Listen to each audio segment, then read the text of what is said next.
Vamos a leer en la carta del apóstol Pablo a los Gálatas, el capítulo 5, los versículos 22 y 23, donde se nos habla del fruto del Espíritu. Pablo nos dice que el fruto del Espíritu es amor, gozo, paz, paciencia, benignidad, bondad, fe, mansedumbre, templanza, y añade contra tales cosas no hay ley. Después de que hemos visto las obras sin fe, que son las que generalmente se hacen de forma desinteresada por parte de cualquier persona, es lo que en nuestro contexto se llama personas altruistas, pero sin que lo que hacen tenga absolutamente nada que ver con la salvación. Generalmente se llevan a cabo para calmar la conciencia. Y también después de que hemos visto las obras de la carne, que son las que se hacen con interés para obtener un fin personal, una comodidad personal o algún beneficio personal, ahora vamos en nuestro tercer sermón a empezar a estudiar el primer detalle del fruto compuesto, que es el que se menciona en el texto que hemos leído. Es un fruto compuesto. El fruto no es el amor, el fruto no es el gozo, es amor, gozo, paz, paciencia, benignidad, bondad, fe, mansedumbre y templanza. Eso es el fruto. Así que vamos a empezar hoy con el primer indicativo del fruto, cuando nos dice Pablo que el fruto del Espíritu es amor. La Escritura nos muestra que el amor es el cumplimiento de la ley, y esto no lo debemos pasar por alto, para que no se trastorne nuestra mente ni pensemos algo erróneo respecto al amor. El amor es el cumplimiento de la ley. Y el mismo Señor es quien resume los 10 mandamientos en dos. Hay dos tablas de la ley, la que tiene que ver con nuestra relación con Dios y la que tiene que ver con nuestra relación respecto al prójimo. Así el Señor resume las tablas de la ley diciendo: amarás a Dios sobre todas las cosas, primera tabla de la ley, y a tu prójimo como a ti mismo, segunda tabla de la ley. El asunto que destaca es que para el hombre natural esto es completamente imposible. No puede amar lo que no conoce. No puede amar a Dios porque no lo quiere ni conocer. Y lo que le ha sido implantado en la conciencia sobre Dios en el momento de su creación, de su concepción, y con eso es con lo que viene al mundo, lo aborrece por completo. Por otra parte, en cuanto a amar al prójimo, el tema es igualmente despreciable para el hombre de este mundo. Ahí tenemos los abortos, porque el prójimo es ese bebé indefenso en el vientre materno que es asesinado, o mejor dicho, descuartizado. Ahí tenemos a los gobiernos abusando de sus ciudadanos, robándoles y manipulándoles. O ahí tenemos a los fabricantes que nos dan una amplísima gama de opciones en marketing, pero que a sus productos le imponen la obsolescencia programada para que lo que has comprado solo te dure una cantidad de tiempo muy limitado y se rompa y ya no tengas ninguna oportunidad de seguir con eso. Así que aunque mucho hablen de amar al prójimo y campañas para el prójimo y todo lo que nos envuelve para el prójimo, la realidad es que está muy lejos de ser amor al prójimo. Hoy vamos a ver 4 aspectos sobre esta primera evidencia del fruto compuesto que menciona el apóstol Pablo. Veremos en primer lugar el amor como fruto, en segundo lugar el prójimo y el amor, en tercer lugar la verdad en amor y en cuarto lugar el discernimiento. Así que vamos a ver en primer lugar el amor como fruto. Cuando hablamos de amor, hablamos principalmente de 2 clases de amor: amor de deleite y amor de benevolencia.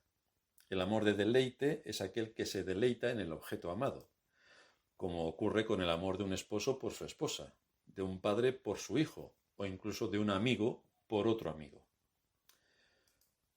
Por otro lado, el amor de benevolencia es aquel amor que mostramos al hacer el bien a los demás.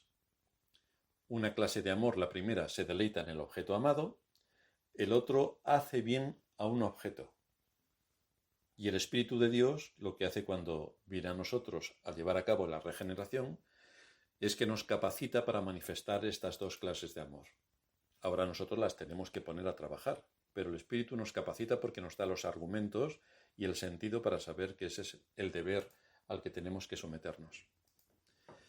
En los evangelios sinópticos, que son los de Mateo, Marcos y Lucas, solo una vez leemos algo que específicamente nos diga que Jesús amó a alguien. Y aparece en el Evangelio de Marcos con el joven rico. Solamente en los tres evangelios aparece una sola vez, en Marcos 10:21. Y allí se nos dice que entonces Jesús, mirándole, le amó. Cuando nos vamos al Evangelio de Juan, varias veces sí que se nos habla del amor de Cristo. Ya sabéis que Juan era una persona que era muy entrañable, era muy amorosa, era muy cariñosa. Era una persona que se hacía querer, que se dejaba querer y que mostraba siempre su amor. Entonces él manifiesta de una manera más especial este aspecto. Aunque no se menciona específicamente en todo lo que Cristo hizo, desde luego el Señor, sea lo que sea que hiciera, lo hizo con amor.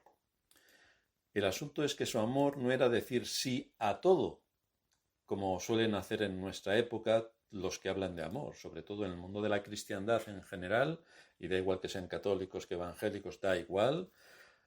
Tienes amor hacia alguien cuando le dices sí a todo. Pero esto es un error colosal.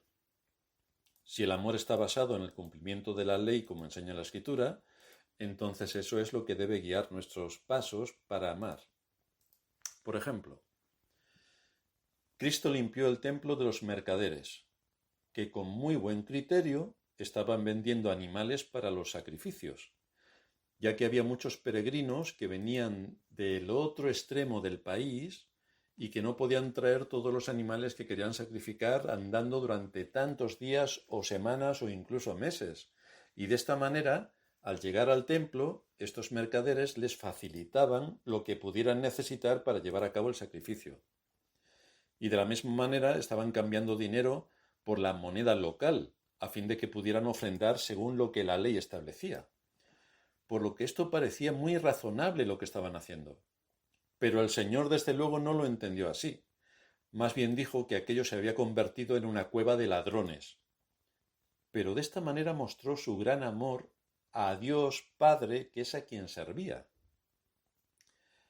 ¿Os imagináis hoy haciendo a alguien algo así, con lo buenos que somos? Es impensable. Pero el Señor sí que lo hizo, porque por encima de todo estaba la obediencia a Dios, antes que el interés del hombre.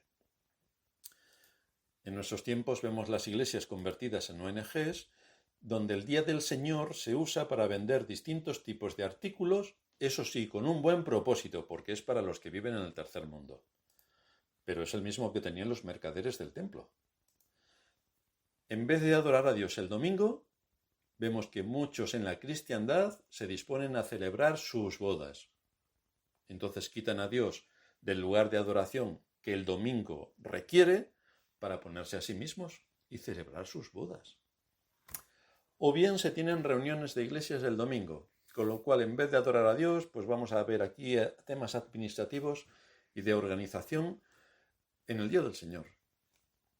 O se aprovecha para que en el culto de adoración haya un desfile de bailes regionales de todos los países que tenemos hermanos. Y con lo cual pues nos entretenemos ahí con distintas actividades. Pero Cristo nos dejó un buen ejemplo. Sacó a latigazos a aquellos comerciantes y en esto mostró amor. Y lo mostró porque actuó de acuerdo a la ley, ya que la casa de oración se había convertido en una cueva de ladrones. Estaban ahí por el interés y por el dinero. Con lo cual el Señor corrigió absolutamente toda esa situación. También el Señor pronunció severas palabras de condena contra los escribas y los fariseos, y con esto manifestó su amor. Vamos, les dijo, sepulcros blanqueados y sois hijos de vuestro padre el diablo. No sé yo si hoy en la cristiandad tan meliflua alguien se atreve a hablar de esta manera. Cada vez que Cristo sanó a alguien, mostró su amor. En cualquier lugar en el que estuvo y actuó, le vemos hacerlo con amor sobre la base de la ley de Dios. Y recordamos que esa ley dice, amarás a Dios y amarás al prójimo. Pero tenemos ante nosotros una escena que nos lleva a identificar en este fruto múltiple del Espíritu Santo el primer objeto, el amor. Y para ello nos vamos a Marcos, capítulo 10, a partir del versículo 17, donde se nos narra la historia del joven rico.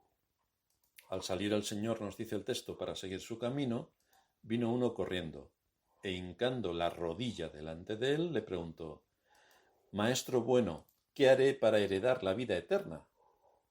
Y el Señor le dijo: ¿Por qué me llamas bueno? Ninguno es bueno, sino solo uno, Dios. Los mandamientos sabes: no adulteres, no mates, no hurtes, no digas falso testimonio, no defraudes, honra a tu padre y a tu madre.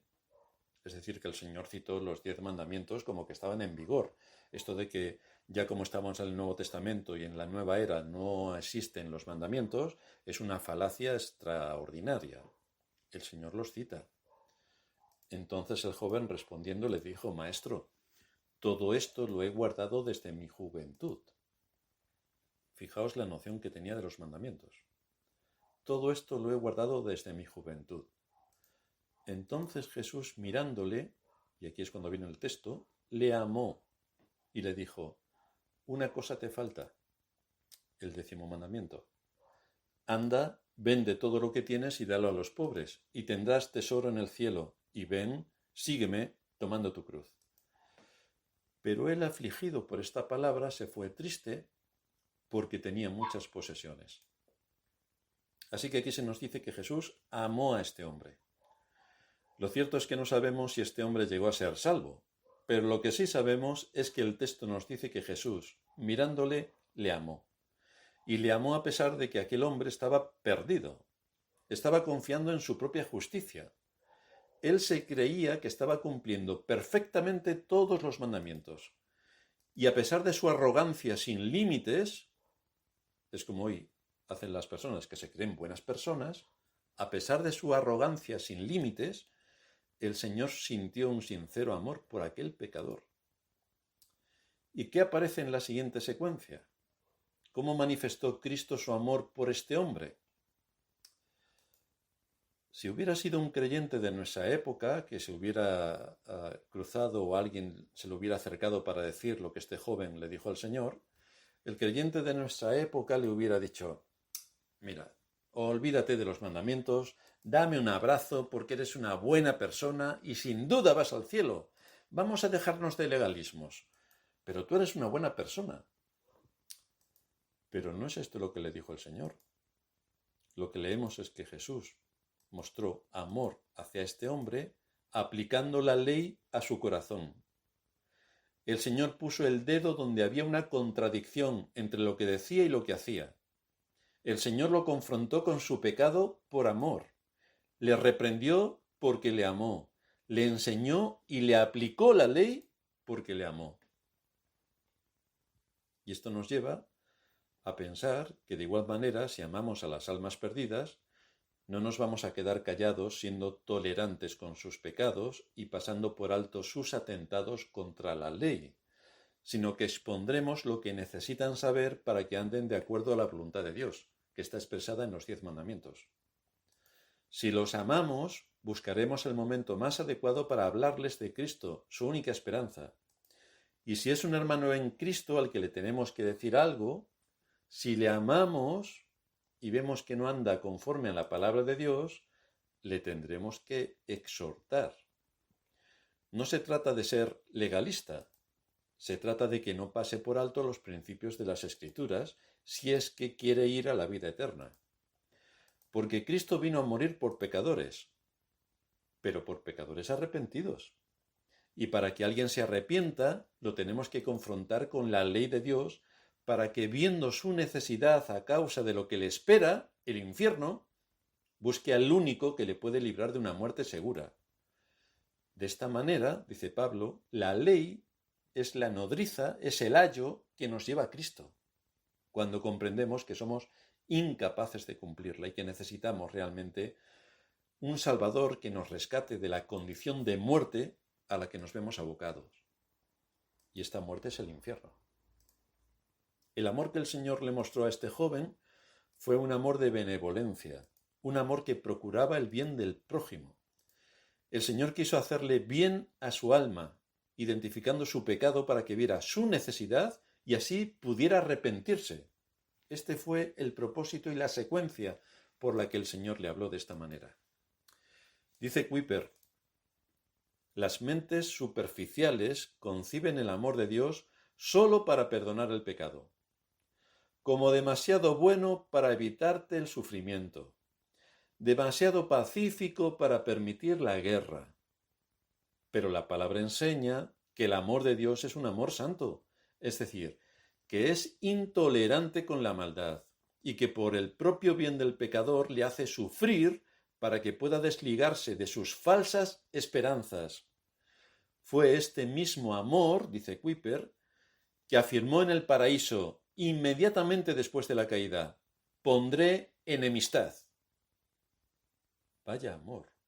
Pondré enemistad entre ti y la mujer, entre tu simiente y la simiente suya. Una guerra permanente. Así que no hay amor cuando se tolera el mal. No. No hay amor cuando se convive con el mal. No hay amor cuando se cierra los ojos ante el mal y se consiente. No hay amor. Eso no es amor.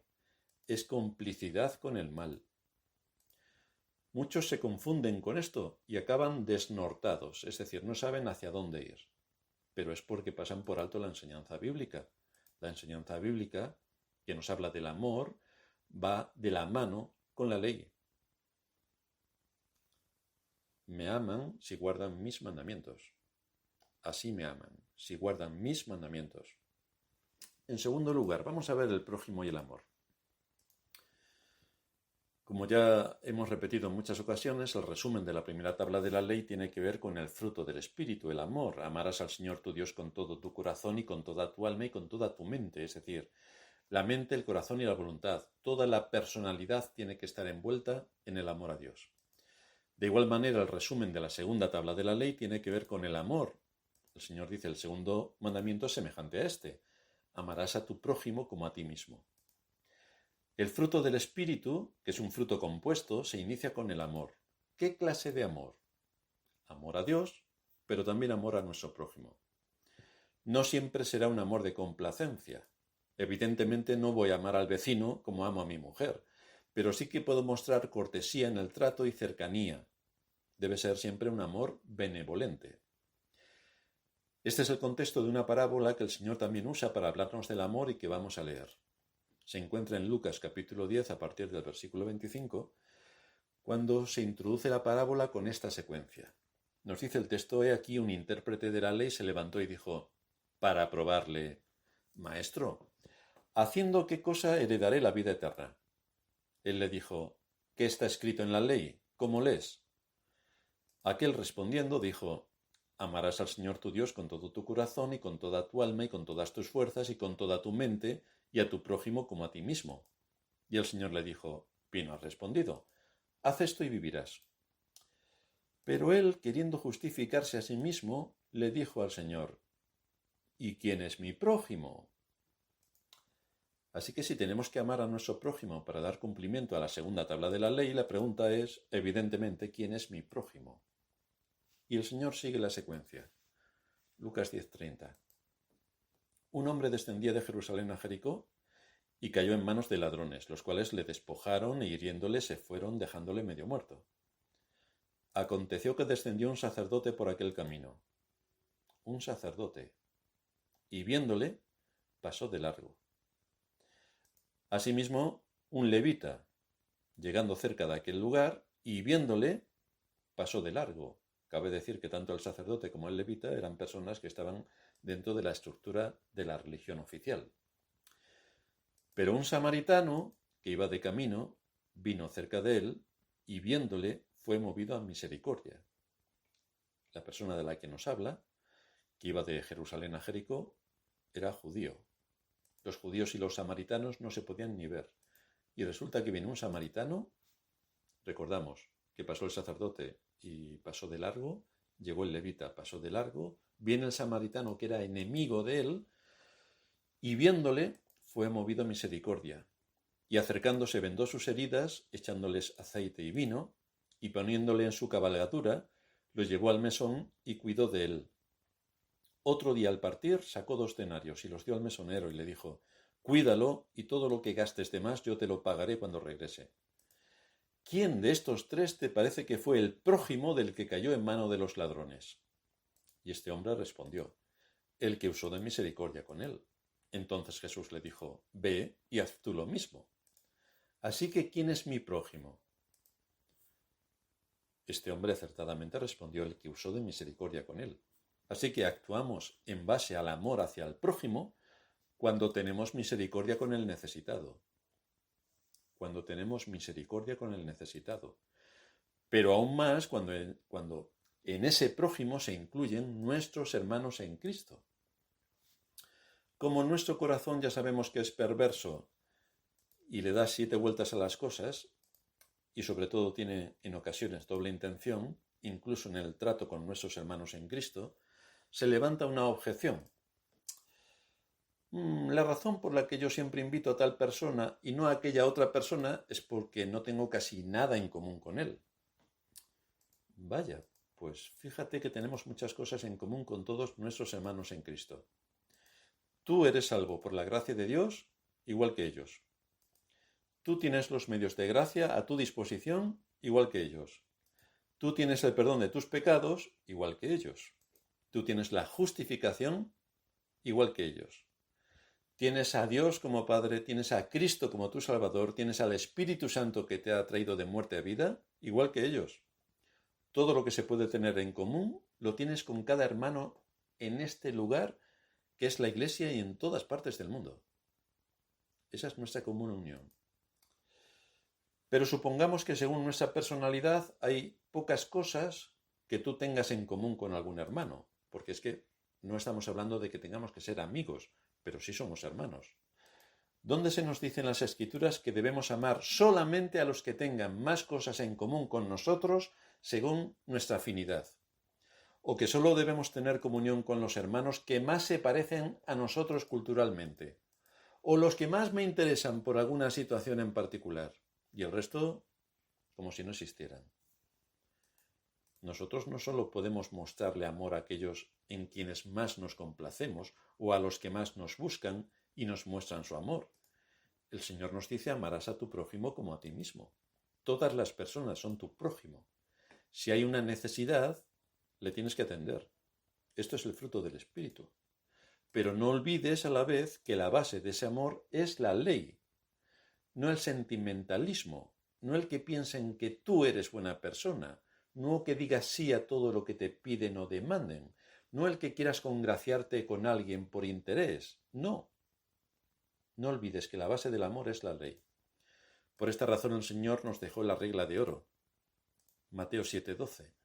Todo cuanto queráis que os hagan los hombres, así también haced vosotros con ellos. Este pasaje nos enseña que el amor no es un sentimiento emocional que nos hace sentir muy bien y que nos inspira a hacer algo por alguien. El fruto del Espíritu es amor. Amor a Dios con todo nuestro ser para honrarle de acuerdo a su palabra y amor de acuerdo a su palabra respecto al prójimo y con base en la ley de Dios. Estos son los matices que no podemos pasar por alto cuando hablamos del amor. Lo cual nos lleva a nuestro tercer punto, la verdad en amor. Es la verdad la que establece el verdadero amor.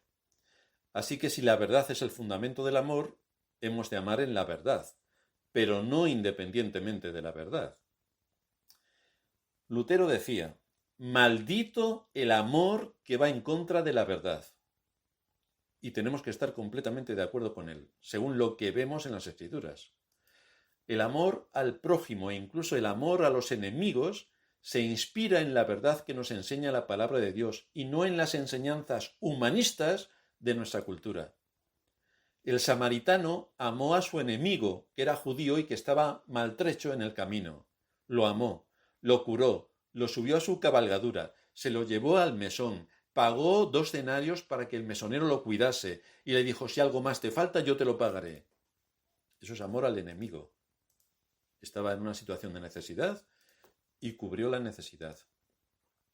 El cristiano que pretende amar sin tener en cuenta la verdad revelada, lo que hace en realidad es convertir su amor en cómplice de la mentira y en encubridor del error. Algunos ejemplos que nos servirán para ilustrar este aspecto. Si nos vamos al libro primero de Samuel en el capítulo 3, nos encontramos el llamamiento de Samuel, cómo Dios se le reveló y le habló palabras muy duras para que se las dijera a Elí, que es debajo de quien Samuel estaba sirviendo. Y tenía que hablarle de parte de Dios a Elí. Y en el versículo 13 de este capítulo 3 del primer libro de Samuel, se dice: le mostraré que yo juzgaré su casa para siempre por la iniquidad que él sabe, porque sus hijos han blasfemado a Dios, y él no los ha estorbado. Por tanto, yo he jurado a la casa de Elí que la iniquidad de la casa de Elí no será expiada jamás, ni con sacrificios, ni con ofrendas. Samuel amaba a Elí, pero no sacrificó la verdad, aunque era muy dura de oír. El mensaje fue transmitido en su totalidad. Y por lo que nos dice la Escritura, Elí no tomó revancha contra Samuel, ni lo echó de allí, ni le dio una paliza, ni dijo: no quiero volver a hablar contigo. Lo digo cuando recibimos una exhortación, que no nos vayamos donde no debemos. El caso es que era una exhortación bastante dura.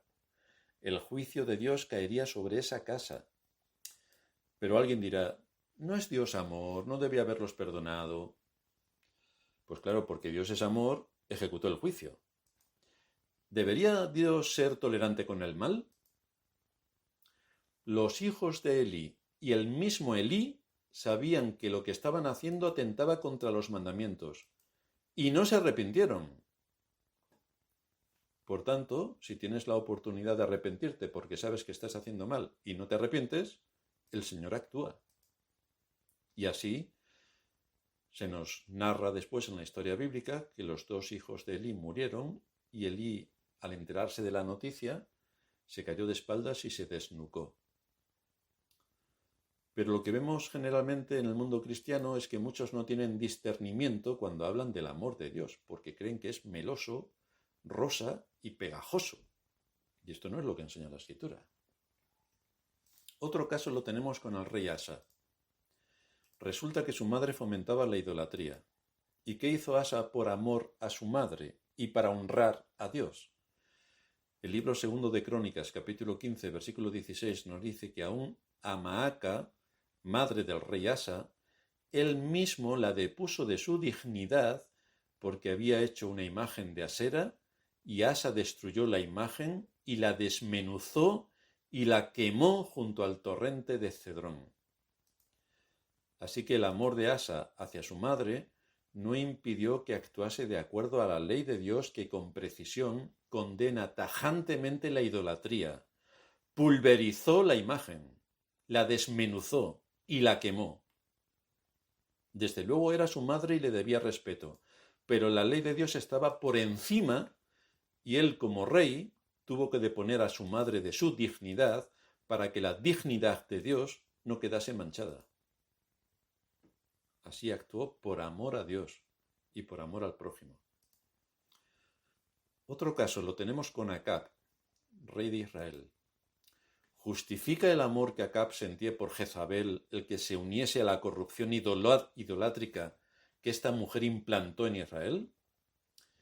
Fijaos lo que se dice de Acab en el libro primero de Reyes, capítulo 16, versículo 31 y siguientes.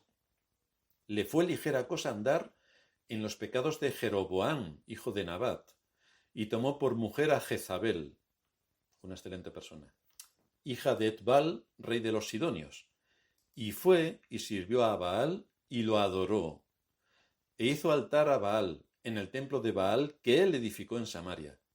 Hizo también Acab una imagen de Asera, haciendo así Acab más que todos los reyes de Israel que reinaron antes que él, para provocar la ira de Jehová, Dios de Israel. ¿Le iría bien a Acab con toda esta conducta en contra de Dios? Si Dios es amor, ¿cómo no pudo perdonar a este pobre hombre? ¿Hubo arrepentimiento? No. Entonces los juicios vinieron contundentemente. No hubo arrepentimiento. Y esto nos lleva a nuestro cuarto punto, el discernimiento. La Escritura nos enseña, por medio del apóstol Pablo, seguir la verdad en amor. Y el apóstol Juan nos dice, amad en la verdad. No se ama si no es con base en la verdad. No amamos al prójimo si en vez de darle lo que le conviene y necesita, le damos lo que él quiere y desea, aun sabiendo que puede perjudicarle. Pues esto no es amar al prójimo. Hay algo a lo que debemos prestar atención. Si solo nos fijamos en el sentimiento del amor, veremos que no hace discriminación. El amor ama a todos por igual, lo tolera todo. Pero si incluimos la verdad, esta sí que discrimina, esta sí que detecta la mentira y el error. La verdad, basada en la ley de Dios, conoce y discierne, y entonces aplica. De manera que para actuar con discernimiento, en cuanto al amor, la verdad nos guiará, porque nos llevará a sujetarnos a la ley de Dios. Un ejemplo de esto lo tenemos en el caso que ocurrió con nuestro Señor. Fijaos que Él enseña, en Lucas 6:29, al que te hiera una mejilla, preséntale también la otra, y al que te quite la capa, ni aun la túnica le niegues. Entonces llegan los cristianos, que les dan una bofetada en una mejilla y dicen, dame otra en la otra mejilla para así igualamos el tema. Bueno, esto es de ser, en fin, voy a ahorrarme el adjetivo, pero es de ser un necio en grado superlativo. El mismo Señor nos muestra un ejemplo de que esto no es así, pero claro, cuando no funciona el discernimiento, porque la ignorancia lo ocupa todo, uno puede ser capaz de llegar a las mayores barbaridades en nombre del Evangelio, cuando el Evangelio no está pidiendo esto. Hay que usar el discernimiento. Fijaos en esta escena que aparece en Juan 18 a partir del versículo 19. Está el Señor delante del sumo sacerdote. Y el sumo sacerdote preguntó a Jesús acerca de sus discípulos y de su doctrina. Jesús le respondió, yo públicamente he hablado al mundo, siempre he enseñado en la sinagoga y en el templo, donde se reúnen todos los judíos, y nada he hablado en oculto. ¿Por qué me preguntas a mí? Pregunta a los que han oído. ¿Qué les haya yo hablado? He aquí ellos lo saben lo que yo he dicho. Cuando Jesús hubo dicho esto, uno de los alguaciles, que estaba allí, le dio una bofetada diciendo, ¿así respondes al sumo sacerdote? Jesús le respondió, si he hablado mal, testifica en qué está mal, y si bien, ¿por qué me golpeas? El Señor está protestando por esta bofetada. El Señor está protestando. Está defendiendo la justicia. Y no está siendo servil ante un atropello que comete la autoridad competente. La verdad es en amor. Cuando nos están tratando injustamente, no es amor el callarse ante el atropello, como suelen hacer los cristianos, o la cristiandad, mejor dicho. No es callarse ante el atropello. Tú tienes que defender tus derechos. Otro caso lo encontramos con Pedro y Juan cuando están ante el concilio en Jerusalén, donde estaban predicando acerca de Cristo y de la resurrección de los muertos. Hechos 4:18 se nos dice allí que llamándolos les intimaron que en ninguna manera hablasen ni enseñasen en el nombre de Jesús. Mas Pedro y Juan respondieron diciéndoles, juzgad si es justo delante de Dios obedecer a vosotros antes que a Dios, porque no podemos dejar de decir lo que hemos visto y oído. El respeto que Pedro y Juan debían a las autoridades en ningún momento les impidió confrontarlas a la autoridad suprema que es Dios. Esto es vital si no queremos actuar como seres serviles en un contexto social. Obedeceremos a las autoridades, siempre y cuando no atenten contra la ley de Dios. Siempre y cuando no atenten contra la ley de Dios. La conducta cristiana se basa en un amor a los demás que se nutre de dos principios: del amor a la verdad revelada, verdad que se encuentra en las Sagradas Escrituras, y del amor a la verdad encarnada que se encuentra en Cristo. Como cristianos que somos, es decir, seguidores de Cristo, tenemos que recordar que el amor debe estar al servicio de la ley de Dios y del bien, y no al servicio de ser tolerante con el mal. Si se actúa bajo una capa de emoción en contra de la ley de Dios, No estamos hablando de amor. Estamos hablando de proteger el mal, de encubrirlo, de tolerar el engaño, de defender la mentira. Y en ese caso estamos siendo cómplices del mal. Así que ahí el amor no parece que encaje. Por eso el discernimiento es muy necesario, imprescindible.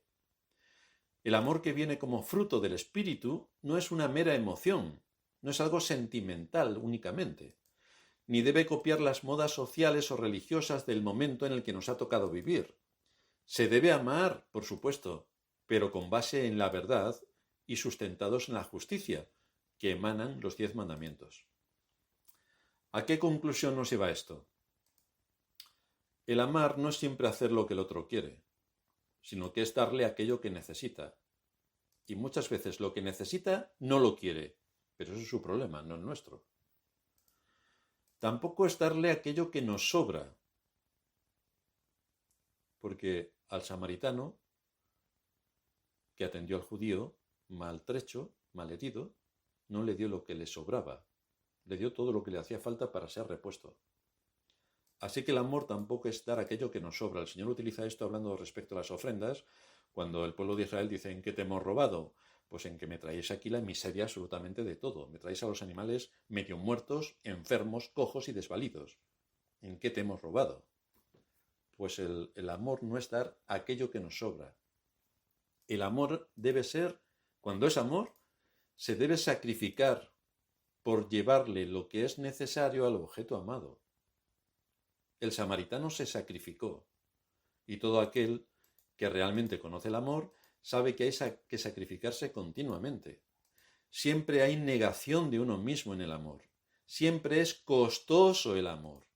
Esto es así en nuestra relación con Dios y es así en relación con nuestros hermanos, que son nuestro prójimo.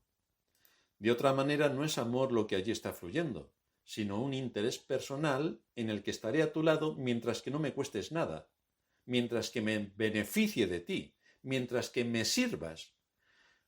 Pero en el momento en que necesites algo de mí que suponga esfuerzo o sacrificio, desaparezco.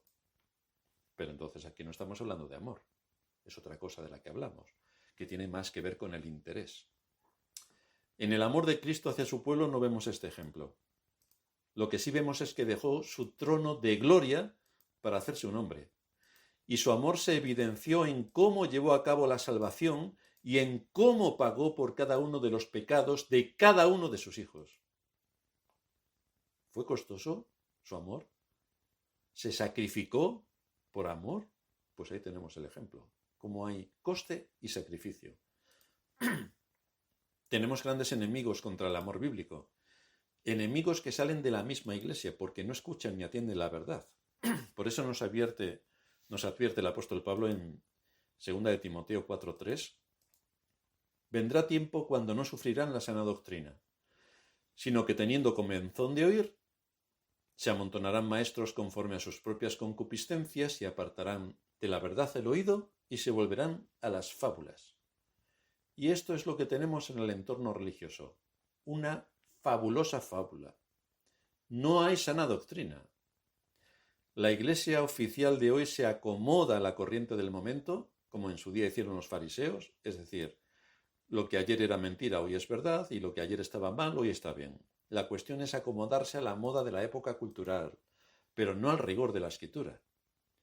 Sin embargo, la palabra de Dios es firme e inmutable, no tiene fecha de caducidad, ni puede ser pervertida o reinterpretada para que el hombre justifique su pecado. Realmente la Iglesia de hoy y la cristiandad ha apartado el oído de la verdad y se ha vuelto a las fábulas. Vive por el mundo y para el mundo, y como hoy está de moda el amor rosa, todo es amor, el Antiguo Testamento no vale, el Antiguo Testamento hay que desecharlo porque era un Dios muy malo, y ahora estamos en el Nuevo, que es todo bonito, rosa, fantástico, lo cual es una herejía que sale del segundo siglo, pero aquí tenemos las herejías dentro de la Iglesia. Resulta que el cristianismo de nuestra época no vive para Dios ni para su gloria, por mucha palabrería religiosa que utilice. Porque al despreciar la ley de Dios, al pervertir el objeto y el propósito del amor, al retorcer su significado y apartarlo de que está sometido a la ley, ese amor, lo que hace es despreciar al autor de la ley, que es el Espíritu Santo, de quien resulta que el fruto, en su primera categoría, es el amor. Así que fijaos el repaso, el desprecio, el menosprecio y el menoscabo que se hace a la Escritura. Pero gracias al Señor que nos da su palabra, para que podamos corregir nuestros pasos, para moldear nuestra conciencia y para conocer con profundidad lo que Él demanda de su pueblo, de nosotros. Gracias al Señor que nos da su palabra y su espíritu. Su palabra para que tengamos conocimiento y su espíritu para que nos abra los ojos y sepamos cómo aplicar este conocimiento.